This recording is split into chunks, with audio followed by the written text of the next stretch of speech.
અક્રમ વિજ્ઞાનના પ્રણેતા દાદા ભગવાન પાસે દીક્ષા મેળવનારા દીપકભાઈ દેસાઈની ઉપસ્થિતિમાં ભુજના ત્રિમંદિર ખાતે એક સત્સંગ કાર્યક્રમ યોજાયો હતો, જેમાં સેંકડો મુમુક્ષુઓએ દીપકભાઈ દેસાઈના આશીર્વાદ લઈ તેમના સત્સંગનું શ્રવણ કરવાનો લાભો મેળવ્યો હતો। આ પ્રસંગે દીપકભાઈએ સાધકોને સ્પર્શતા પ્રશ્નોના ઉત્તર આપ્યા હતા। સત્સંગમાં દીપકભાઈએ સાધકોને અધ્યાત્મ વિજ્ઞાનથી વાકેફ કર્યા હતા। આ પૂર્વે ભુજના જુવેલી ગ્રાઉન્ડમાં યોજાયેલા સમારોહમાં દીપકભાઈએ આત્મ સાક્ષાત્કાર પામવાના ભેદ જ્ઞાનનો સતત 2 કલાક પ્રયોગ કર્યો હતો।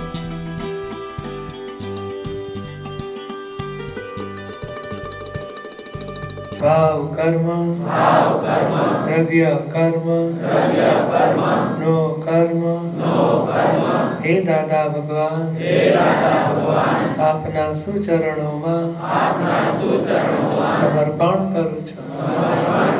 હું શુદ્ધાત્મા છું।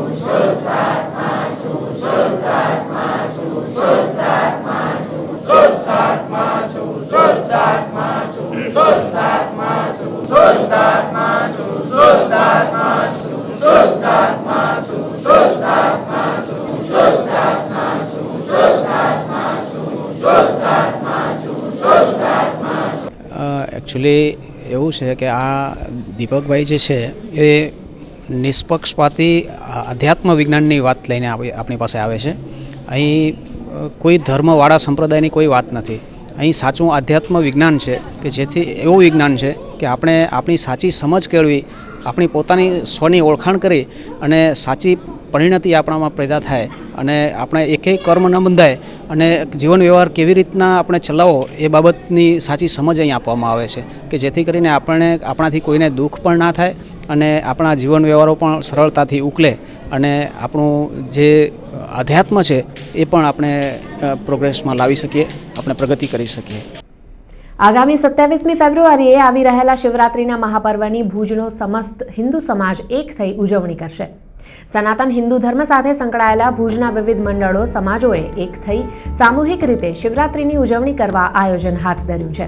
આ અંગે લોક જાગૃતિ આણવા ભુજમાં એક વિશાળ બાઇક રેલી યોજવામાં આવી હતી, જેમાં 250 બાઇક પર 500 જેટલા યુવાનોએ શહેરના વિવિધ વિસ્તારોમાં રેલી યોજી હતી। કાર્યક્રમમાં સ્વામિનારાયણ મંદિરના સંતો અને વિવિધ હિન્દુ સંગઠનો મંડળોના હોદ્દેદારો પણ જોડાયા હતા।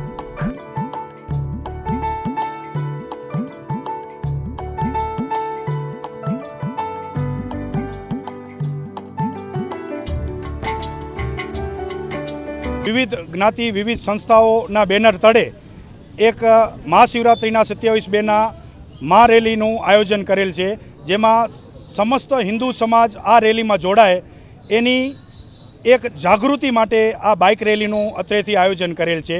આમાં સમસ્ત સનાતન હિન્દુ સમાજ વતીથી આખા ભુજના અને આજુબાજુ ગામડામાંથી બાઇક લઈ અને પોતે સ્વયંભૂ અત્રે આવ્યા છે ને અત્યારે એ જાગૃતિ માટે અમે આ બાઇક રેલીનું આયોજન કરેલ છે, જેમાં અમને તમામ જ્ઞાતિ તમામ મંડળો અને વિવિધ એવા અગ્રણીઓનો પૂરો સાથ સહકાર મળ્યો છે અને બહોળી સંખ્યામાં અત્યારે તમામ બાઇક રેલી પોતાની બાઇક લઈ અને આ રેલીમાં જોડાય છે, એ માટેનું અમારું આ આયોજન છે। આ સમસ્ત સનાતન હિન્દુ સમાજ જાગૃત થાય આજના સમય પ્રમાણે એકદમ જરૂર છે। આપણી ભારતીય સંસ્કૃતિ, આપણે જે વડીલો જે આપેલી સંસ્કૃતિ છે એ જોતાં જોતાં નાશ થતી રહે છે। એ ઉદ્દેશીને જે આ ઘણી બધી સમાજો, અલગ અલગ સમાજો અને મંદિરોના સંસ્થાના કાર્યકર્તાઓ, રાજકારણીઓ બધા અંદર જોડાય અને હિન્દુ સમાજ સંસ્કૃતિની જાગૃતિ થાય એ જરૂરી છે।